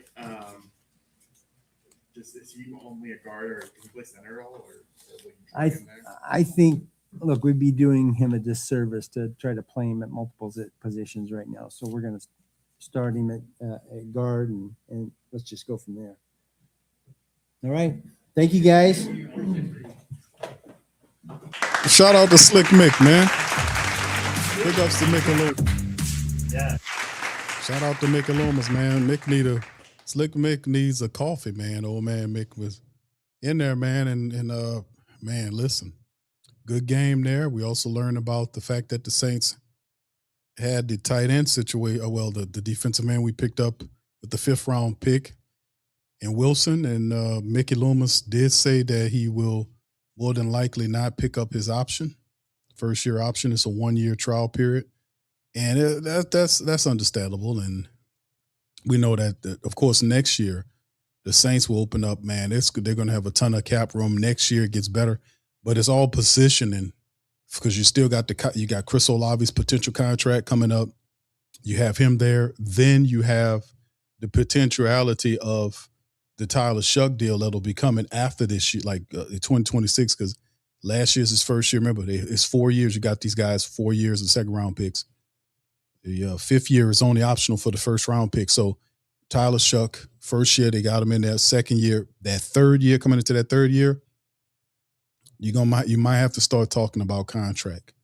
No doubt about it. Going into his 3rd year, before you get to the final year, 4th year, if he performs really well at a high level in the 2nd year, you could be looking at a nice chunkable size of your money going to your quarterback. Right now, he's working on a 2nd round quarterbacks of pick 40 salary, so you're saving money there. So it's always the idea, okay, we'll have in a couple of years, we'll have an expensive quarterback if he pans out even further this upcoming season, plus we'll have an expensive wide receiver. Saints have to pivot and use the draft to be able to compensate and the undrafted game to kind of be able to fill in talent because not everybody going to get paid. So, get the big fat contract, in other words. So very interesting to see how it is. Good game for Mickey Loomis. Dropping in the post game as the Saints do their thing. Now, currently, right now, the Saints are picking up, and they are. I'm gonna see if I can pull up the tracker, see what's going on right now in the field of the undrafted side of things. But before we do that, because the Saints are pretty much in there, going up in there, signing free agents and all this kind of undrafted free agents. We'll give you a list. I'll see if I can put a list together. This is one more interview I'm gonna play by you guys. Mickey closes out the Saints draft. The 3-day situation in the undrafted side of things is yet to hear. So let's go into it. Let's hear from our final player. His interview, TJ Hall. This is the last draft pick, 7th round draft pick for the Saints. He had an interview. Let me let y'all listen. And how does this feel for you a day early? Yeah, man, it feels awesome. It feels like a blessing. Thank God, my birthday and the draft always aligns up every year. So it's a good early birthday gift. Awesome. How much contact did you have with the Saints over the course of the offseason? And, is this a place that you expected to be a possibility for you? Yeah. Oh, can you guys still see me? There you go. We got you now. Yeah, not too much communication throughout the process. I'm pretty sure we met like at the Senior Bowl. Don't remember sitting down at the combine too much, but yeah, not too many communication. And I wouldn't say I really expected to get picked up by the Saints. I know every team is going to be different, but when you talk 2 teams, what was their vision for you and where you fit best in the NFL? Yeah, a couple different teams had different visions. Some have corner with nickel, some have safety with nickel, some have safety. So a couple different teams have different visions of what they see.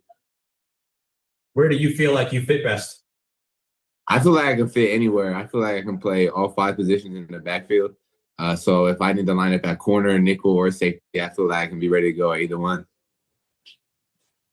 TJ, how did that Senior Bowl experience go for you to help you put you in this position? Yeah, no, it really helped me a lot, especially I got a chance to play nickel a lot while I was at the Senior Bowl. So getting that experience at like an NFL level It was really awesome and helped me prepare for this stage where I'm at today. During your time over at Iowa, it seemed like every year you kind of got better and more comfortable. What was kind of that final year like for you, and what do you feel like you achieved there? Yeah, man, it really just was putting in the work every day. Had full confidence in the work I put in and the ability I had. So just going into the season, you know, just wanted to really accomplish being a complete corner, you know, being in the run game while also defending each team's best receiver and making as many plays that I can on the ball. Now, going in the 7th round, like just to hear your name called, what did that mean to you? Yeah. It meant a lot. No matter what round it was, I knew it was gonna hit me deep because this is a sport I've been playing all my life. So just even hearing my name called today was a blessing.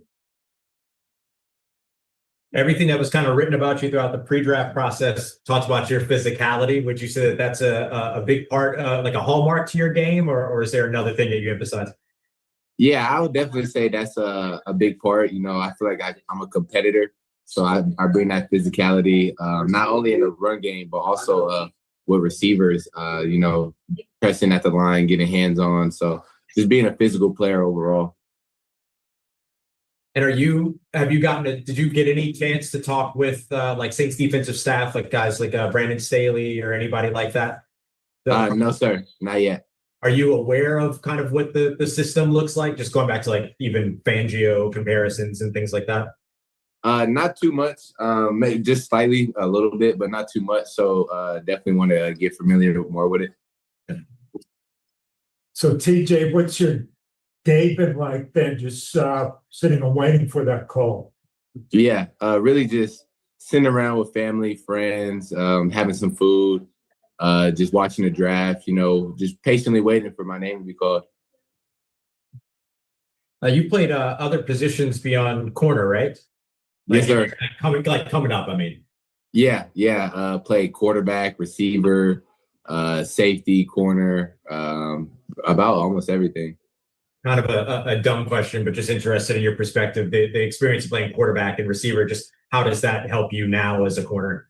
Yeah, it helps me a lot, understanding what quarterbacks and receivers like to do, what they like to show. So I feel like I use that for my game on being on the defensive side, you know, just picking up cues and stuff that, you know, somebody that might not play both ways might not get all the time.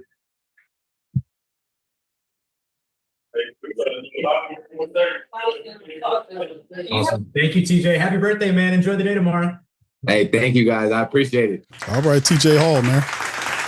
Shout out to the young brother. Now, let me give y'all the undrafted tracker. Shout out to Tina Howell and the Canal Street Chronicles. To providing the scoop, y'all hit that like button. Here it is right here. Sources. New Orleans Saints are signing the University of Kentucky football offensive lineman Alex Warschlager. And I'm going to see if I can pull up a scouting report on him. This is one of the people that they talked about that they signed. Hold on, let me see. Yeah, hold on here. Yeah. Pull him up. It's another one. I'm gonna get the breakdown in one of these players. KT mentioned him in the chat. But Alex Warschlager is a senior. This is a massive interior. It's a massive tackle. Here he is right here, 6'7", 311 pounds. It is reporting that the Saints are signing him to as an undrafted guy. There's a North Carolina State tight end as well. And I'm like I said, we're going to go full breakdown on these guys.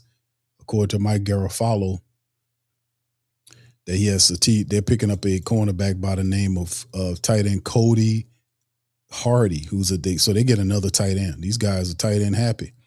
This is the guy right here that the Saints have also signed, Cody Hardy. As you can see, 6 catches for 83 yards all of last season, and not much usage anywhere else. But this is a guy that's a practice squad guy that the Saints have also decided to bring in. Nick Underhill talked about the Saints are signing a cornerback by the name of, Jeremiah McClendon. That's Nick Underhill reporting that McClendon is a cornerback the Saints are picking up. And we'll have a full breakdown on all these tomorrow. Jeremiah McClendon right here, 6 feet tall, 185 pounds from Delray Beach, Florida. As you can see, I got that money green shirt on, and that's for Marshall. He didn't do much in 2021. Then there was some years between the two, and then 2025 must have went through a time portal or something because he ended up he went from 2 tackles to 60 tackles, 11 pass defense. He had a sack and 2 picks last year for Southern Illinois. For Southern Illinois, the Salukis. All right, so there you go. That's another one. That's some of you guys. And then the final one was offensive lineman from Maryland by the name of, let's see, Alan Hernan. Hernan is the other guy. Shout out to Nick Underhill. He did he also reported that. And I'm going to give y'all a picture of Hernan as well, another big lineman type. So the Saints adding some depth. That's the other one. So these are 4. This brother is from Westmoreland, Jamaica. So Alan Heron, however you want to say it, 6'6", 320-pound tackle from Maryland. So these are some of the people right now. It's 4 Saints, and I expect the Saints to have a bunch of undrafted free agents because of the fact that they just had 2 draft classes. They had an 8 or 9 man draft class last year, 8-man team. So you're looking at a team that has that had brung in 17 players between 2 years. So last year was 9. This year was 8. So that's 17 plus 3 or 4 undrafted guys. That's probably what it's going to be. 4 or 5 guys. I don't expect them to bring in a ton of different people, but 4 or 5, maybe 6 guys added in. We'll see. But right now, as it stands, it's 4 guys that's currently involved. And once again, let me cycle through these again. And like I said, tomorrow we'll give a full breakdown on all of these guys. Alex Heron from Maryland, 6'6", 320. He's officially signed to the Saints. You got a defensive back that we wanted, right? Another DB, Jeremiah McClendon. I'll be looking to see if the Saints gonna get a linebacker, right? The Saints picked up him, and then of course we have another tight end in Cody Hardy, 6'4", 270 from North Carolina. Not much stats at all to talk about as far as he's concerned. And then the big guy from the Kentucky Wildcats, Alex Wolfslager, 6'7", 311-pound offensive tackle. So the Saints bringing them on in, man, and these are the guys that we have right now. All right, KT says Deontay Carleone is still available.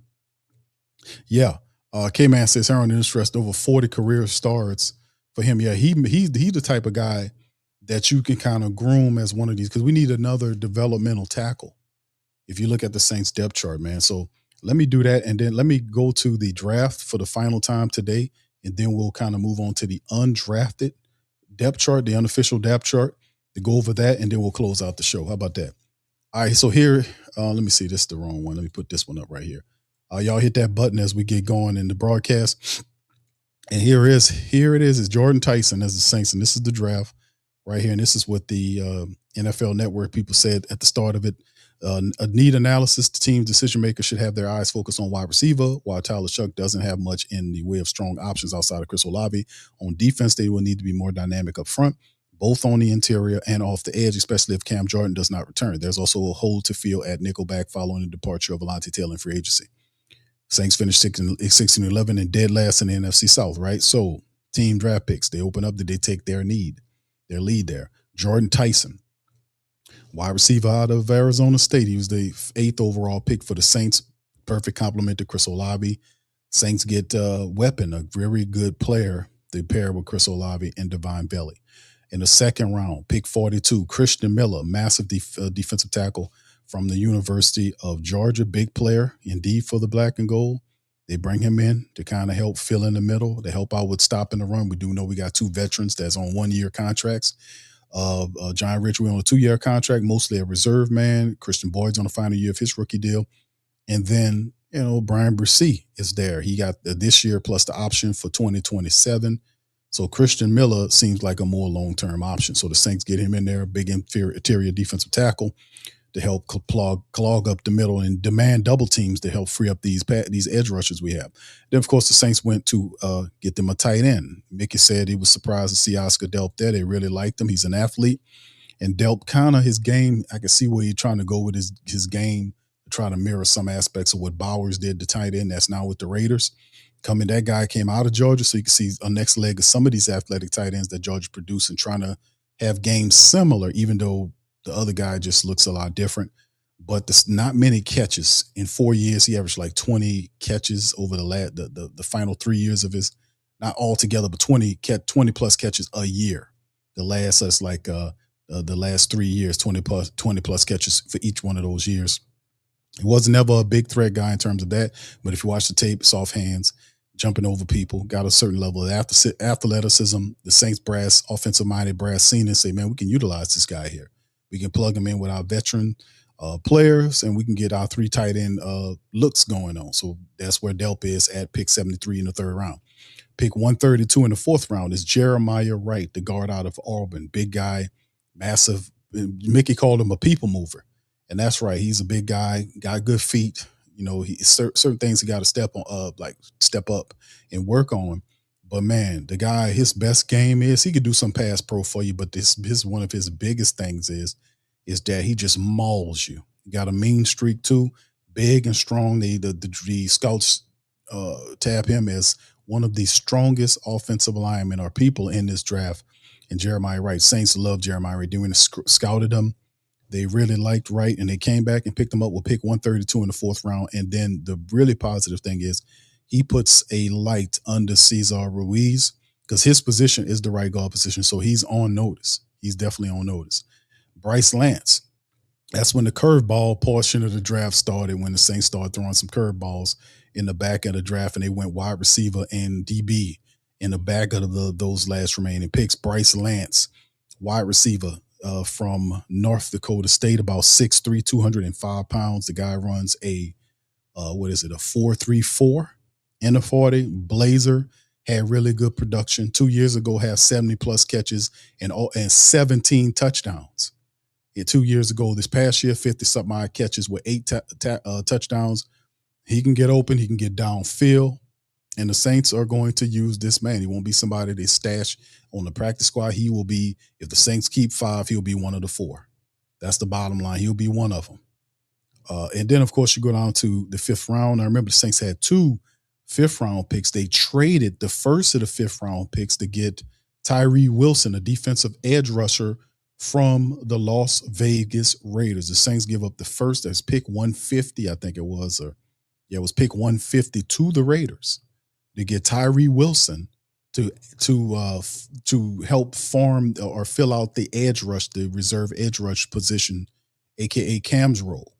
So Tyrie Wilson is a Saint coming over from the Raiders. The Raiders also threw in a 7th round selection to go along with him, and we got a 7 back in the draft, and we utilized it. So that helped fill the edge rush position. With the other 5th round pick, 172, Lorenzo Styles Jr., a safety from Ohio State, 6'1", 195 plus pounds, a guy that runs a 4.27 in the 40, blazing speed. We played the interview about these guys, these young guys, talking about trying to contribute in any way they can. This guy will be somebody the Saints use more than likely.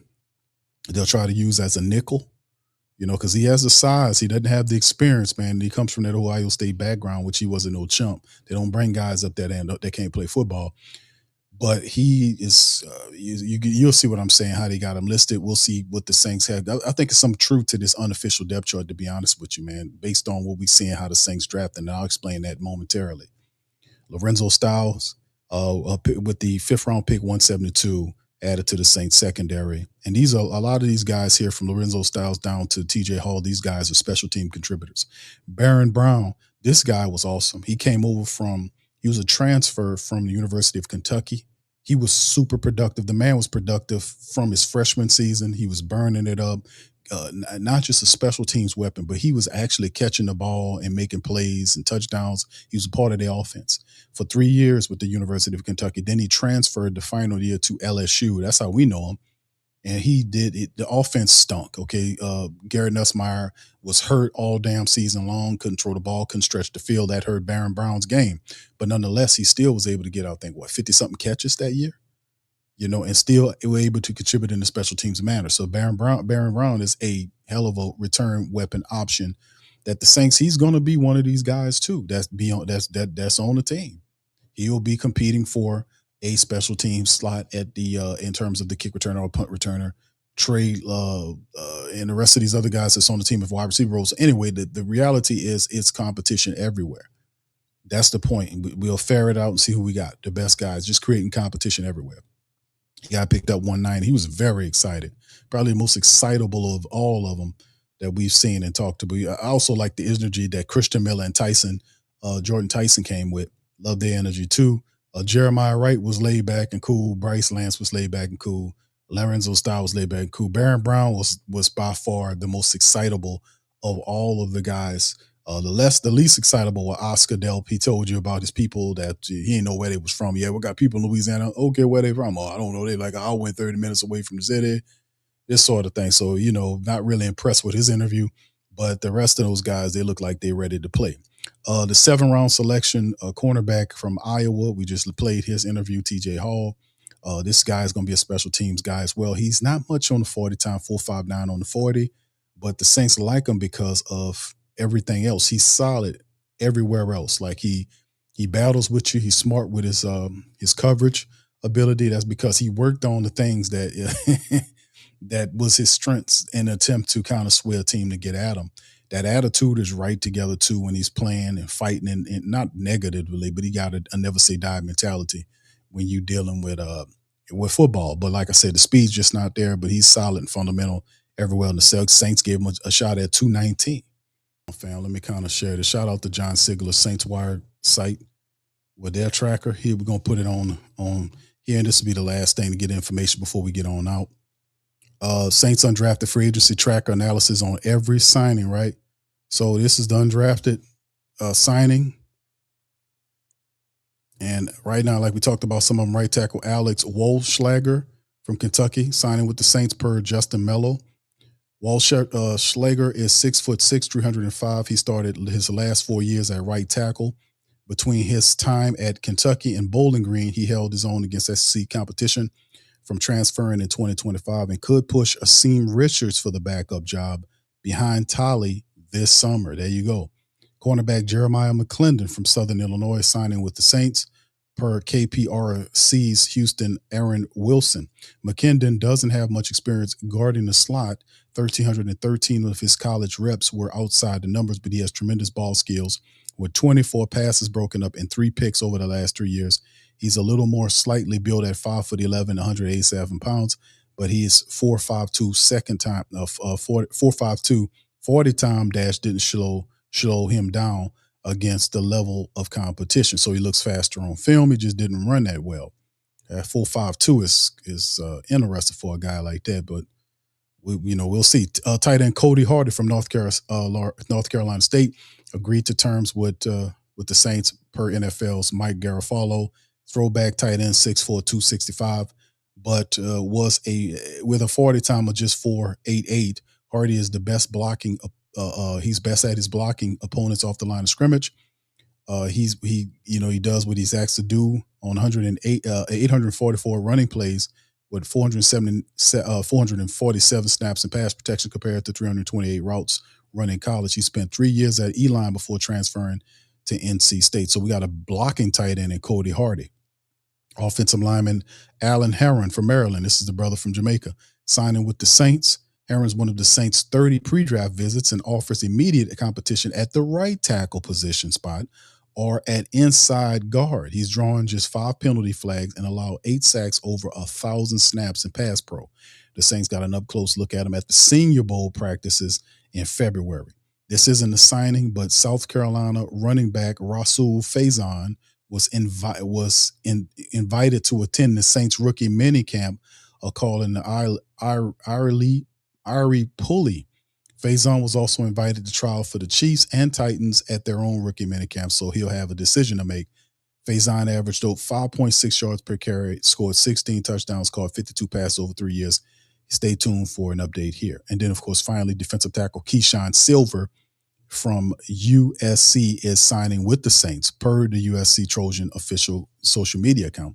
This is a defensive tackle who's 6'4" and 319 pounds, but didn't quite meet expectations as a former 5-star recruit at North Carolina. After transferring to Kentucky in 2023, he made another move to the USC in 2025, playing the third most snaps at the defensive tackle for the Trojans. So there you go, fam. The Saints went and picked up some help. They got 2 offensive linemen at the tackle position to kind of add more depth. They get another defensive tackle. The battle down low, they give an invite to a running back, undrafted running back, and then they add they add a tight end, a blocking tight end to the mix to a bunch of tight ends they already have. So that's currently the list of undrafted people as of now. Shout out to the Saints Wire and Canal Street Chronicles for giving us the scoop on those particular players. So that's everything we got as of now. Hold on. We forgot Michael Hellman. Just like in our refresh, fam, I got another one for you. Hit that like button for me. I got another one for you. Michael Hellman is a defensive end edge rusher. There you go for my edge rusher people out there. Central Michigan is signing with the Saints per College Twos Pros. Bo Marchionte earned a spot on the All-MAC first team this season. He had 10.5 sacks, 16.5 tackles for a loss, and was recognized as the team captain. He's another big lineman, 6'4", 268 pounds with a 78-inch wingspan and rare agility for someone his size. He has a chance at actually making the team. Michael Hellman, y'all. Michael Hellman from Central Michigan. All-MAC first team, 10.5 sacks, 16 tackles for a loss, 6'4", 270 pounds. This could be something interesting right here, fam. And we're gonna come back and kind of give a breakdown and show something on this as well. So we're gonna see. All right, KT. Shout out to KT for popping in, giving some draft. Now, this is KT time of the year, man. KT love this stuff. All right. Yeah, KT, I seen it, my brother. Appreciate you for giving us those updates. Rasun says, will these picks improve the offense? EPA? If not, heads must roll. No pun. No, well, listen, I think things will change. I mean, it will create more of because listen, it's showing the Saints this is new leadership, fam. And I'm just saying that for Kellen Moore, but the old leadership gone. Cam Jordan, I don't think he's coming back, despite what Mickey Loomis said in the press conference. Cam's out of here. Demario Davis is out of here. Who's going to lead the team? You need new leaders. Alvin Kamara is now our backup. The team is undergoing a transformation. Tyler Shuck is the leader on offense. He got a new running back. Got a new wide receiver next to him. Kellen Moore did trade for Divine Belly from Sean Payton, so that's the kind of guy he wanted. Got Juwan Johnson, Noah Fant, Oscar Delp to add more weapons. This was all about giving Tyler Shuck every advantage to succeed. And remember, the reality is the Saints are moving with this ferocity and this state of urgency because they realize, hey, man, this guy's 26 years old right now. And when is he? September? When late September roll around, 9/28, he becomes 27 years old. So we got to strike where the iron's hot. And with 3 years from now, this kid gonna be down. He's gonna be knocking on 30 years old. We got to see what we can do right now. So it's not like you draft the quarterback, the guy at 21 years old. You can say, well, we can grow with him. Now, Tyler Shuck been in college for 7 years. He's extremely mature. He's 26 years old now. He turns 28 on 9/28, 27 rather on 9/28. So the Saints be like, man, we got to get this done. We got a window of opportunity. Let's mesh on it and get it done. And that's what they're doing. Yeah, so it's going to be good. All right. Family member saying we got a punter. All right, yes, we sure do. Another minicamp invite. It's just an invite, bro. Yeah, I see it. It's just an invite. They're showing. I just refreshed. Another rookie minicamp invite is in for North Carolina State punter Caden Noonkester. This is from the Charlotte Observer. The Saints will want another leg for training camp after signing Ryan Wright to a lucrative deal in free agency. So Noonkester will hope to make the most of his 3-day tryout. His average is 3.98 seconds on hang time on punts last year. So it's just bringing somebody in here to compete. Yeah, Kate, yeah, I just talked about it. Thank you, Mad Drummer. Yeah, it's going to be fun. I'm glad we picked up more receivers. Let's be honest, those guys, aside from Olave, should be practice squads or selling insurance.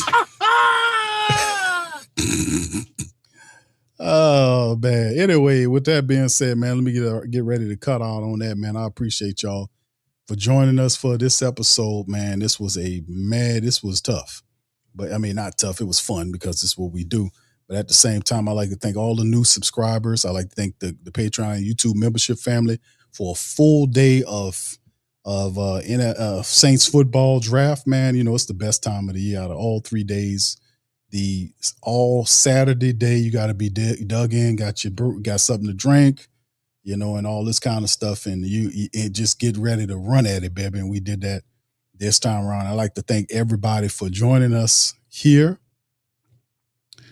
All right, for showing up and showing out, man. I think we got all of our heard from all of our draft picks, all this kind of beautiful stuff. But man, almost 8 hours to the dome, 8.5 hours. Let's get it right. Hold on, before I go, let me hit this poll question up. We got over 220 plus people that voted in the poll. Again, I think that's the 5th or 6th, number 5, poll number 5 for today. Maybe it'll be a record. I think it's a record in the poll questions, just polling the mind of the family members. How do you rank the Saints 2026 draft? This will be the last thing right now. 54% of the Whodats gave it a B, 36 gave them an A, 9 gave them a C, 2% gave it a D or lower.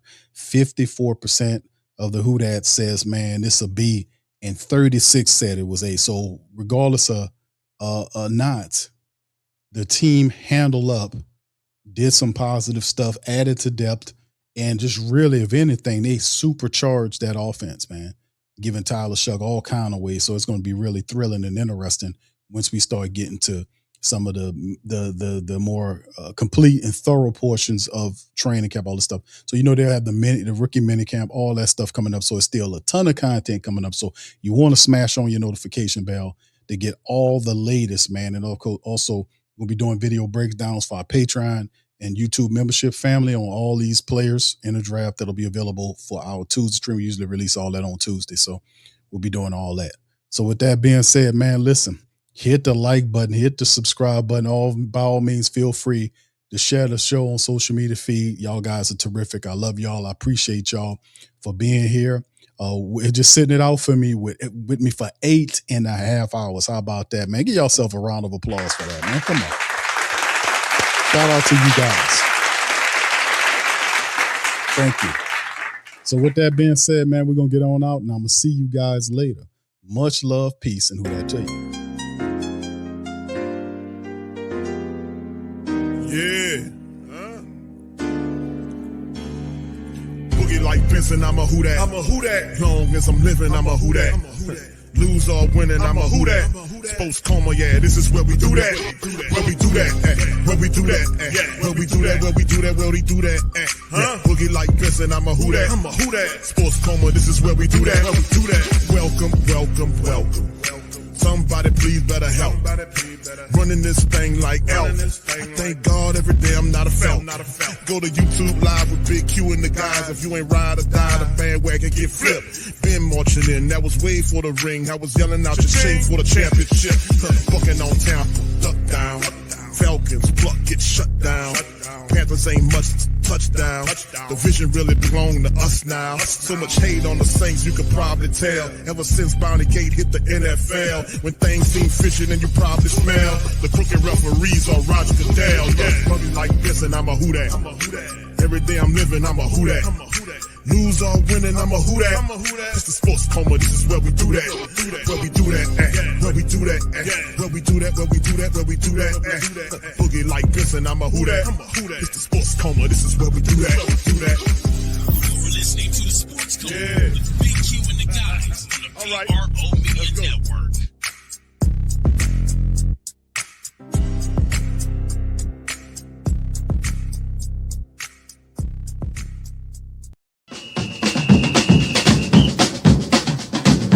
Who that say they gon' beat them? Who that? Who that? Who that say they gon'